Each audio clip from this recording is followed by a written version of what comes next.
YTN 라디오 이동의 뉴스 정면승부 3부 시작하겠습니다. 지난해 고용률이 22년 만에 제일 높았고 취업자 증가 수도 22년 만에 30만 명 선을 회복했다라는 통계가 나왔습니다. 재작년과 비교해서 3배 이상 늘어난 건데요. 정부의 재정 일자리 사업과 기저 효과가 큰 영향을 미치는 것으로 보입니다. 관련해서 일자리위원회 이목희 부위원장 연결해 이야기 나눠보겠습니다. 부위원장님. 네, 안녕하십니까? 예. 자, 지난해 고용률이 22년 만에 제일 높았고 취업자 증가 수도 30만 명 선을 회복했다. 네.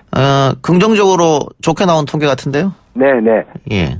어떻게 평가하십니까? 네, 이게 우선 일자리 중심 국정 운영의 성과가 가시화되고 있다. 이렇게 한마디로 말씀드릴 수 있을 것 같고요. 예. 그 이유는 3가지가 있습니다. 언론에 나는 것 좀 다를 수 있는데 하나는 기저 효과입니다. 지난해 2018년에 수치가 좀 나빴죠. 예. 두 번째는 역시 정부의 재정 일자리가 긍정적인 역할을 했습니다. 예. 근데 언론이나 전문가들이 잘 언급하지 않은 것인데 제가 2018년 4월에 여기 온 이후로 주로 민간 일자리 창출 지원 정책을 만들고 예산에 반영했습니다. 예. 2018년에만 앞으로 4년 동안 53만 개 일자리 만드는 정책을 했고요. 예. 합쳐서 작년까지 75만 개를 만들었습니다. 4년 동안.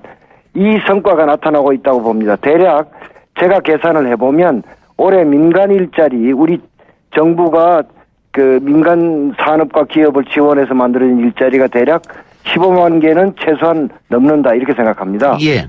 그래서 이 3가지 요인으로 이런 지표가 괜찮다 이렇게 생각을 하고요. 예. 첫 번째 말씀해 주시는 게 기저 효과고 네. 17년도에 31만 6천 명이었는데 18년도에 9만 7천 명 너무 네, 적었던 효과가 있었다 말씀이고 네. 두 번째는 정부의 재정 일자리 사업, 네. 세 번째는 민간 일자리 이렇게 말씀 주셨습니다. 예, 그렇습니다. 그런데 보수 언론을 중심으로 해서 네. 정부가 공무원 일자리를 너무 많이 늘려서 네. 일 안 하는 공무원들이 상당히 많다. 뭐 10시쯤에 출근해서 영화를 한 편 보고 이런 식의 기사가 몇몇 쏟아졌거든요. 어떻게 그건 무책임한 얘기를 하고 있습니다. 예.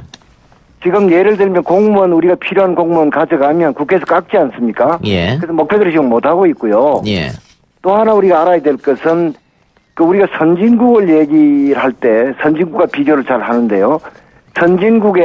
유럽 선진국의 전체 노동자 중에서 공공부문 노동자의 비중이 21.3%입니다.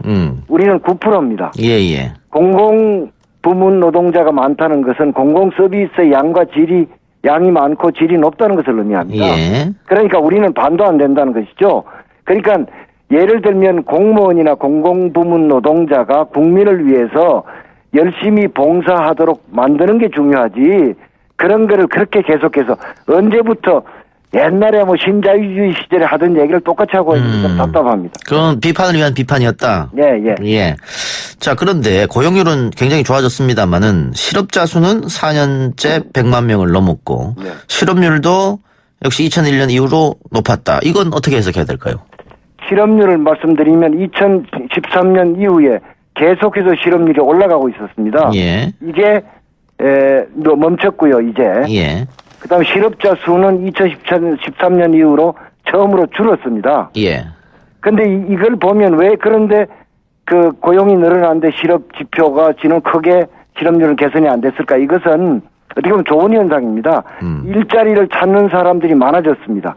예를 들면은 여성과 노인 취업자 수가 대폭 늘었는데도 불구하고 예를 들면 60세 이상 실업률은 지난해 12월에 비해서 1.6% 올라갔습니다. 예. 65세 이상 실업률은 2.8%나 올라갔습니다. 예. 그만큼 일하겠다는 분들이 많아졌다는 거고요. 여성의 실업률도 지난해에 비해서 0.4% 올라갔습니다. 그러니까 취업자는 많이 늘었는데 실업률이 올라간 것은 그만큼 일자리를 찾는 사람들이 많아졌다 이런 의미가 되고요. 예. 우리 실업률은 사실은 예를 들면 3.8%도 우리 정책 당국자로서는 참 무겁게 받아들입니다만 OECD 평균이 6.1%입니다. 예. 그런 점을 생각하면 우리가 최선의 노력을 다 하겠습니다만 그렇게 높은 수준은 아니다. 예. 국제 비교를 하면 그렇게 말씀드릴 수 있습니다. 예. 기대 수명도 지금 80이 넘기 때문에 많은 사람들이 은퇴 이후에도 일을 하고 싶어 한다. 그러니까 취업자 수가 대폭 느는데 실업률도 좀 올라갑니다. 그런 게 있군요. 예. 실업급여가 첫 8조 원대고 고용보험도 크게 늘어났다. 예, 고용보험 가입자가 올해 대략 40만 명 이상 늘었습니다. 예. 이것도 안전망이 강화된다는 걸 말하고요. 고용 안전망 강화. 네, 그리고 상용직이 50만 명 이상 늘었습니다. 예. 임시 일용직은 줄고 이것도 고용의 질이 좋아지는 것이죠. 예. 아까 근데 60세 이상 일자리 말씀해 주셨는데 뭐 30만 이상 크게 증가했습니다. 네. 근데 노인 일자리가 늘어났다고 해서 우리 경기가 좋아져서 뭐 기업에서 사람들을 60세 이상을 많이 채용했다 이렇게 볼 수는 없는 거 아니겠습니까? 노인 일자리가 늘어난 게 두 가지가 있습니다. 예. 하나는 재정 일자리입니다. 예. 다른 하나는 정부가 예를 들면 요양이라든지 돌봄이라든지 이런 것을 지원하는 것 그런 데 대한 지원을 합니다. 정부가 임금을 주는 건 아니고 지원하는 산업이 커가면서 거기에 취업하는 게 민간 부문이죠. 공공 부문이 아니라 여기에 취업하는 어르신들이 늘어난 것이다. 이 두 가지를 합쳐서 보셔야 한다고 생각합니다. 예. 그 정부의 재정 지원으로 일자리가 늘어난 건 사실인데 네. 결론은 일자리가 늘어나는 것도 중요합니다만은 어떤 일자리냐도 중요하지 않습니까? 그렇습니다. 예. 소위 말하는 좋은 일자리인데 예. 그 정부에서 재정 지원으로 일자리만 증가했고 고용의 질은 악화됐다 이런 지적도 있거든요. 어떻게 보세요? 근데 그걸 이제 길게 말씀드릴 시간이 없으니까 말씀드리면 예. 고용의 질과 관련해서 예를 들면 임금이 올랐습니다. 평균에서. 예. 노동시간이 대폭 줄어서 2000시간이 아래로 뚝 떨어졌습니다. 상용직의 비중이 상용직이 많이 늘어났고 상용직 비중이 아주 사상 최대로 높아져 있습니다. 예. 고용보험 혜택을 받는 고용보험 가입자 수가 40만 명 이상 늘어났습니다. 이런 것은 물론 개별적으로 뭐 단시간 근로가 는다든지 이런 문제가 있습니다만 총체적으로 보면 고용의 질은 좋아졌다고 해석을 해야 합니다. 그 체감을 잘 못하겠다는 지금 실시간 댓글이 많이 올라오는데요. 특히 청년 실업과 관련해서 아마 체감이 더 그러실 것 같은데요. 예. 이건 여러 가지 이유가 있습니다. 짧게 말씀드리면 요즘 신규 채용하는 기업들이 대폭 줄고 있습니다. 예. 우선 학교를 졸업해서 바로 취업을 해야 되는데 자꾸 주는 거죠. 예. 수시 채용이 자꾸 늘어납니다. 경력자. 예. 그다음 노동시장 이중 구조가 심해서 대기업 중소기업 차이가 심하다 보니까 시간이 걸려도 대기업 취업해야겠다. 아하. 이렇게 기다리는 분들이 많은 거고요. 이 청년 인구가 줄고 있습니다만 20대 후반의 에코 세대는 2017년부터 21년까지 40만 명이 늘어납니다. 그러니까 베이비 부모 세대의 아들, 딸들이죠. 예. 이게 많이 늘어나 있습니다.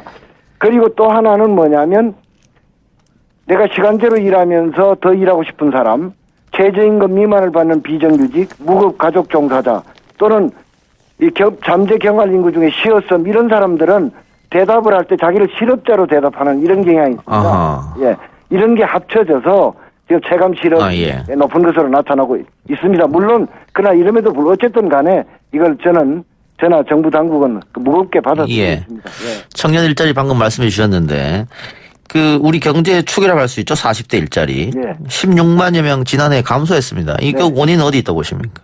제일 큰 것은 제조업의 구조 조정입니다. 예. 예, 그러니까 작년 같은 예를 들면 조선산업에서 일자리가 많이 없어지지 않습니까? 아하. 예. 그러니까 이게 40대나 제조업이 우리 산업의 중추인데 예. 이게 이제 제조업 일자리가 또 괜찮은 일자리, 좋은 일자리들입니다. 예. 그러면서 이제 느끼는 것이 훨씬 강해지죠.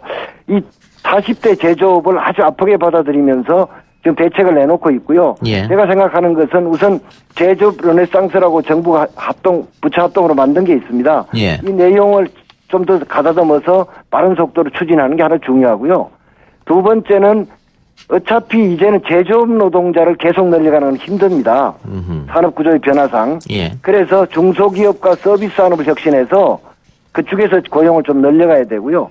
다른 하나는 선진국에서는 아주 발달되어 있는데 전직 지원 서비스를 아주 활발하게 해서 한편으로는 실업급여의 기간도 늘리고 금액도 늘려가면서 안전망을 강화해 주면서 전직 지원 서비스를 확대 강화해 주는 이런 대책을 통해서 40대 제조업 문제를 해결해 가고자 합니다. 예. 아까 청년 일자리 말씀하시면서 대기업에 가고 싶어서 준비하는 시간이 좀 친구들도 있다 이런 말씀 주셨잖아요. 네네.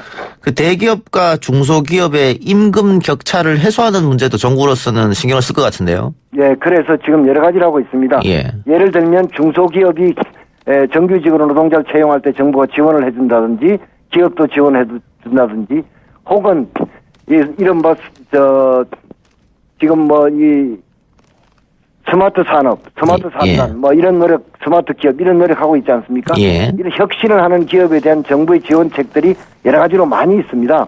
그러니까 중소기업 혁신, 서비스 산업 혁신을 정부가 강력히 지원해서 그 일자리를 물론 당장 대기업과 같은 수준 못 만듭니다만 격차를 줄여가는 노력을 정부가 지금 아주 여러 가지 정책을 갖고 열심히 노력하고 있다는 말씀을 드리겠습니다. 예. 또 하나, 소위 말하는 좋은 일자리가 이 수도권에 몰려 있다. 그래서 네. 지방에서 그 인재들이 계속해서 유출돼서 수도권으로 몰리고, 그래서 수도권은 과밀 현상이 일어나고 지방은 공동화 현상이 벌어지고, 네. 이 문제는 좀 장기적으로 대책이 필요할 것 같은데요. 이거 뭐 장단기, 중기 대책이 다 필요할 것 같습니다. 예. 우선 공기업, 공공기관은 지역 인재를 할당해서 얼마 이상 뽑아라 이런 걸 정부가 하고 있지 않습니까? 예. 그건 지켜가면서 그것도 이제 영향을 미치는 거고요. 예. 또 예를 들면은 수도권 규제 같은 게 있지 않습니까? 예. 아마 지방은 규제가 더 아무래도 기업하는 규제가 더 적고요. 예. 그 다음에 지금 상생형 지역 일자리 지금 이제 예를 들면 광주부터 시작해서 예. 광주, 구미, 군산, 횡성, 뭐 밀양, 대구 이렇게 하고 있지 않습니까? 예. 여기는 사실은 상생형 지역 일자리로 정해지면 정부가 파격적 지원을 합니다.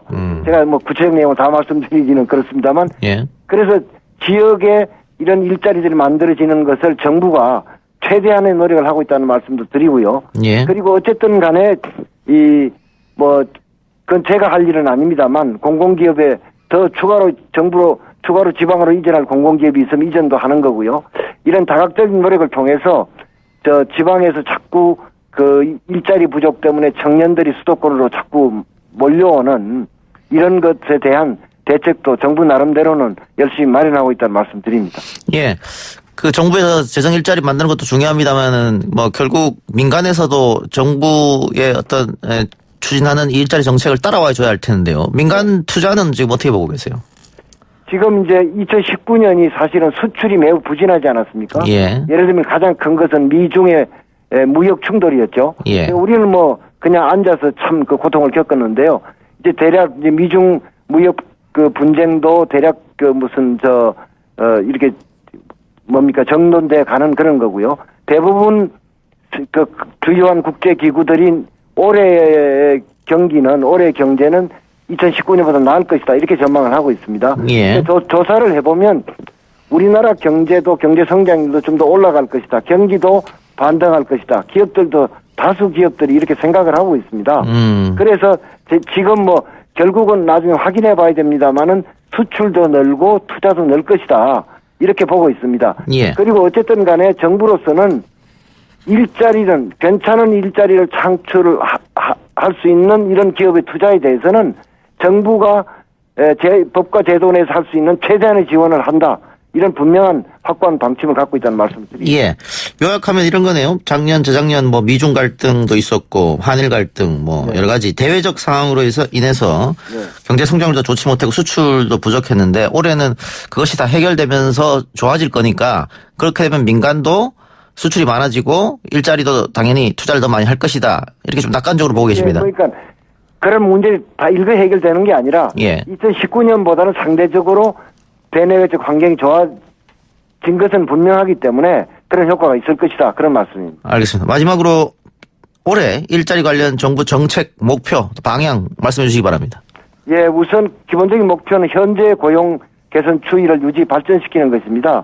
뭘 하겠느냐 짧게 말씀드려보면 지금 아까 말씀드린 대로 4년 동안 75만 개의 민간 일자리 만드는 정책을 했는데요. 예. 예산 반영한 것 철저히 이행 점검을 해서 실제 성과가 나타나도록 하겠습니다. 두 번째는 창의적 일자리 정책을 계속해서 수립하고 예. 예산에 반영하도록 하겠습니다. 다른 하나는 지금 예를 들면 자동차, 조선, 철강 등에서 올해 구조조정, 고용조정의 가능성이 있습니다. 여기에 대비해서 선제적으로 치밀한 대응을 일자리위원회를 중심으로 하고 있다는 그런 말씀 드리겠습니다. 이런 것을 우리가 계획대로 잘 실천을 해가면 대략 현재 고용 개선 추이가 유지될 수 있을 것으로 이렇게 보고 국민들께서도 개개인이 다 만족하실 수는 없습니다만 그래도 고용 개선이 계속 지속되는구나 이런 생각을 가질 수 있도록 노력을 하겠습니다. 예. 아까 60대 이상 이야기 해주셨는데 그 경력 단절 여성의 재취업 문제도 우리 사회에서 좀 심각하게 바라볼 문제인 것 같은데요. 그건 뭐 아주 집중적으로 노력을 하고 있습니다. 예를 들어 예. 법 제도적으로 경력 단절이 가능하면 안 생기거나 덜 생기게 하는 법 제도를 많이 지금 만들어놨고 만들어가고 있고요. 예. 또 하나는 어차피 상당 기간 동안 경력 단절된 분들을 다시 이전으로 못 돌아가는 거 아니겠습니까? 네. 그분들이 갈 수 있는 다양한 그런 정책들을 만듭니다. 하나의 예를 들면 커뮤니티 케어라고 우리가 이제 올해부터 시작해서 2023년에 전국적으로 완성하는 지역 통합 돌봄입니다. 여기에는 경력 단절 여성들이 취업할 수 있는 이런 내용들이 많이 있습니다. 이런 정책들을 펼쳐서 한편으로는 경력 단절이 일어나지 않게 또는 그 경력 단절을 겪는 여성들이 줄게 만드는 정책과 함께 그분들을 위한 그분들이 또 다시 취업할 수 있는 이런 일자리 만드는 정책을 최선을 다해서 하고 있다는 말씀 드리겠습니다. 알겠습니다. 부위원장님 오늘 인터뷰 고맙습니다. 네, 감사합니다. 예, 지금까지 일자리위원회 이모키 부위원장이었습니다.